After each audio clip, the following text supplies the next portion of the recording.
செய்வது மற்றொரு மூலமாக நமக்கே வந்து சேரும். அது உதவியாக இருந்தாலும் சரி, துரோகமாக இருந்தாலும் சரி.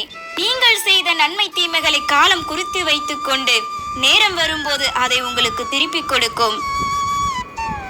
கர்மா என்பது காரணம் மற்றும் விளைவின் உலகளவிய விதி. நீங்கள் விதைத்ததை அறுவடை செய்வீர்கள். நீங்கள் செய்த செயல்கள் ஒவ்வொன்றும் உன் நிழல் போல உன்னை தொடர்ந்து கொண்டே வரும். அது நல்லதாக இருந்தாலும் சரி, கெட்டதாக இருந்தாலும் சரி. எதுவும் தற்செயலாக விதியால் நடக்காது. உங்கள் செயல்களால் உங்கள் சொந்த விதியை உருவாக்குகிறீர்கள். உங்கள் வாழ்க்கையின் ஒவ்வொரு கணமும் உங்களை சுற்றியுள்ளவரை அனைத்தும் கடந்த கால கர்மக்களின் விளைவாகும். நம்முடைய வாழ்க்கையில் நாம் விதைக்கின்ற விதை எந்த ரகத்தை சேர்ந்தது என்பதை காலம் நமக்கு காட்டிக் கொடுக்கும். எரியும் நெருப்பில் கவனம் வைப்பது போல் ஒவ்வொரு நிகழ்விலும் கவனம் வையுங்கள். எதை செய்தாலும் திருந்த செய்யுங்கள். அதுவே வாழ்க்கையை அர்த்தமுள்ளதாக்கும். நம் எண்ணங்கள் யாவும் பிறருக்கு எந்த வகையிலும் துன்பம் தருவதாக இருக்கக்கூடாது. பிறருக்கு நன்மையும் ஆறுதலையும் தரக்கூடியதாக இருக்க வேண்டும். அநீதி செய்து மற்றவர்களுக்கு துன்பம் இழப்பவர்கள் வென்றதாக சரித்திரம் இல்லை. அவர்கள் தோல்வியை தழுவது உறுதி. தீய செயல்கள் தொடக்கத்தில் தேன் போல இனித்தாலும் முடிவில் துன்பத்தையே கொடுக்கும். உங்களின் துன்பங்களுக்கு மற்றவர்களை குறை கூறுவதை நிறுத்துங்கள். பாவம் அதன் சொந்த நரகத்தையும் நன்மை அதன் சொந்த சொர்க்கத்தையும் உருவாக்குகிறது. ஆகாயத்திற்கு சென்றாலும், நடுக்கடலுக்கு சென்றாலும், மலையின் இடுக்கில் மறைந்து கொண்டாலும், எங்கு சென்று ஒளிந்து கொண்டாலும் தீய செயலை செய்தவர் அதன் விளைவுக்கு தப்பவே முடியாது. வாழ்க்கையாகட்டும் மரணத்துக்காகட்டும் காரணம் இருக்கிறது. காரணம் இல்லாமல் எதுவும் நிகழ்வதில்லை. விதையோ விதைத்தவனுக்கு அதற்கான பலன் நிச்சயம் உண்டு.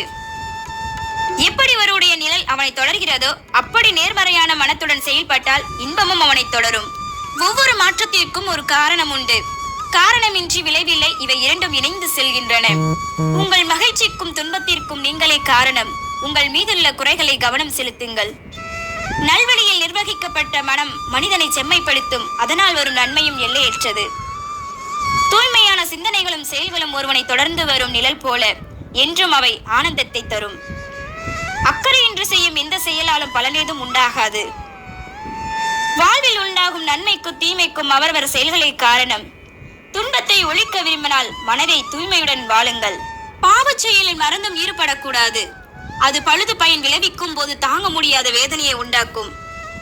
பொய், களவு, சூதுவாது போன்றவை தொடக்கத்தில் நன்மை அளித்தாலும் முடிவில் தீமையே அளிக்கும். மற்றவர்களை அழிக்க வேண்டும் என்ற எண்ணத்தில் நீ எடுத்து வைக்கும் ஒவ்வொரு அடியும் உன் மரண நேரத்தை உன் கைகளால் குறிப்பிடத்திற்கு சமம் என்பதை ஒருபோதும் மறவாதே. மற்றவர்களுக்கு தீமை விளைவிக்கும் போது நினைவில் கொள், நாளைய துன்பத்தை இன்றே நீ விதைத்துக் கொண்டிருக்கிறாய் என்பதை. பழி வாங்க உங்கள் நேரத்தை வீணாக்காதீர்கள். உங்களை காயப்படுத்தியவர்கள் இறுதியில் தங்கள் கர்மாவை எதிர்கொள்வார்கள். கர்மா என்பது பிரபஞ்சத்தின் வழி. இந்த பிரபஞ்சத்தில் நாம் எதை செய்தாலும் அது நமக்கே திரும்பி வந்து சேரும். கர்மா என்பது நிச்சயமான ஒன்று. நீங்கள் யாருக்கு எதை செய்தாலும் அது இரட்டிப்பாக திரும்ப கிடைக்கும். அது நன்மையாக இருந்தாலும் சரி, தீமையாக இருந்தாலும் சரி. வினையின் பயன் விதைத்தவன் வேறு அறுக்கையில் விளையும் பயிரின் பலன் தெரிவது போல விதியின் பலன் ஒவ்வொருவர் செய்த கர்மக்களில் அடங்கும். மற்றவர்களை யார் காயப்படுத்துகிறார்களோ அவர்களும் காயப்படுவார்கள். அது கெட்ட கர்மா என்று அழைக்கப்படுகிறது. நேர்மையாக இருங்கள். கர்மாவை போல அது இறுதியில் உங்களிடம் வரும். நீங்கள் உண்மையிலே கர்மாவை புரிந்து கொள்ளும் போது உங்கள் வாழ்க்கையில் நடக்கும் அனைத்திற்கும் நீங்கள் பொறுப்பு என்பதை புரிந்து கொள்வீர்கள். எதுவும் தற்செயலாக விதியால் நடக்காது. உங்கள் செயலால் தான் உங்கள் சொந்த விதியை உருவாக்குறீர்கள். காரணமின்றி காரியங்கள் இல்லை. இது கர்மாவினையின் சாராம்சம். நீங்கள் எவ்வளவு அன்பை கொட்டி கொடுக்கிறீர்களோ அவ்வளவு அன்பு பெறுவீர்கள். கர்மா உங்களுக்கு தகுதியானதை பெற்றுத்தரும். தெரியாமல் செய்தாலும் சரி, அறியாமல் செய்தாலும் சரி, தவறோ சரியோ ஒரு நாள் நிச்சயம் திரும்பி வரும். நீ செய்த செயல்கள் ஒவ்வொன்றும் உன் நிழல் போல உன்னை தொடர்ந்து வந்து கொண்டே இருக்கும். அது நல்லதாக இருந்தாலும் சரி, கெட்டதாக இருந்தாலும் சரி. நீ கடவுளை கும்பிட்டாலும் உன் கர்ம வினைகளை அனுபவித்தே தீர வேண்டும். கடவுளுக்கு பயப்படவில்லை என்றாலும் கர்ம வினைகளுக்கு பயப்படுங்கள். ஏனெனில் கடவுள் மன்னிப்பார். கர்ம வினைகள் திரும்பி வந்தே தீரும். நீ விதைத்தது ஒன்றாயிருக்க விளைவது மட்டும் வேறொன்றாயிருக்குமா என்ன? பிறர் வாழ்வில் நீ அரங்கேற்றிய நாடகம் எல்லாம் உனக்கு நடந்தேனும் நாள் தொலைவில் இல்லை. வாழ்வை ஆரம்பி. இதுதான் கர்மா. நீ அடுத்தவனை ஒழிக்க நினைத்தால் உன்னை அழிக்க ஒருவன் வந்து கொண்டே இருப்பான். ஈர்ப்பு விசையை போலவே கர்மாவும் மிகவும் அடிப்படை. நாம் அதை அடிக்கடி கவனிக்க மாட்டோம். பிறர் கூட்டை கலைந்தவருக்கெல்லாம் கூட இல்லாமல் செய்து தன் இருத்தலை உறுதி செய்கிறது கர்மா. பழி வாங்க உங்கள் நேரத்தை வீணாக்காதீர்கள். உங்களை காயப்படுத்தியவர்கள் இறுதியில் தங்கள் கர்மாவை எதிர்கொள்வார்கள். நீங்கள் செய்த தானம் தர்மம், நீ கொடுத்த மரியாதையும், நீ செய்த துரோகமும் கண்டிப்பாக உன்னை சேராது. உன் உயிர் போது. ஒருவருக்கு தேவைப்படும் போது கொஞ்சம் நம்பிக்கையை காட்டுங்கள். அது எப்படி உங்களை சுற்றி வருகிறது என்பதை ஆச்சரியமாக இருக்கிறது. நீங்கள் உண்மையிலே உங்களை நேசித்தால் நீங்கள் ஒருபோதும் மற்றவர்களை காயப்படுத்த முடியாது. கடவுள் உனக்கு கஷ்டங்களை தரும்போது கலங்காதே. அவர் கஷ்டங்களை தருவது உன்னை கலங்க வைக்க அல்ல, உன்னை சுற்றி எத்தனை போலி உறவுகள் உள்ளன என்றது உண்மையை உனக்கு உணர்த்தத்தான். கர்மா என்ற உங்கள் வாழ்க்கையை நீங்களே உருவாக்குகின்ற கர்மவினியின் குவியல் வரமாகவும் இருக்கலாம், பாரமாகவும் இருக்கலாம். தேர்வு உங்களிடத்தில். கர்மா உங்களை உயிர் வாழ வைக்கிறது. அதுவே உங்களை கட்டுண்டு டெக்காகவும் செய்கிறது. நீங்கள் சரியாக கையாண்டால் கர்மா உங்கள் முக்திக்கும் வழிவகுக்கிறது. உங்கள் கடந்த காலத்தில் நீங்கள் எத்தனை கர்மவினையை சேர்த்திருந்தாலும் இந்த கணத்தில் கர்மவினை எப்போதும் உங்கள் கையில் தான் உள்ளது. திருந்துவதற்கு இடமும் வாய்ப்பும் கொடுக்கவில்லை என்றால் நீங்கள் வருந்துவதற்கு நேரத்தை வகுத்து விடுவான் இறைவன்.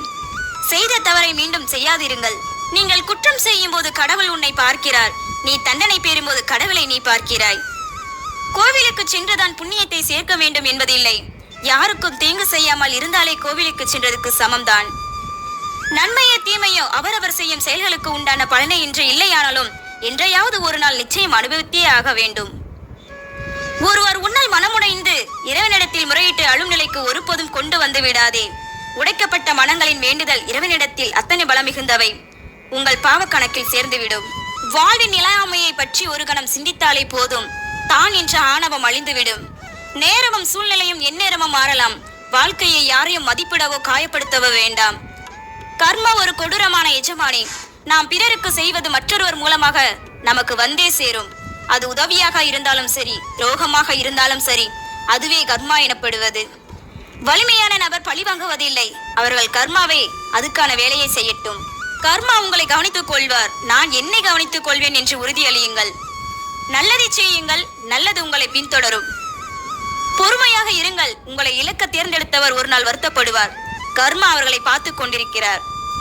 மற்றொருவர் உங்களை எப்படி நடத்துகிறார்கள் என்பது அவர்களின் கர்மா. நீங்கள் எப்படி நடந்து கொள்கிறீர்கள் என்பது உங்களுடையது.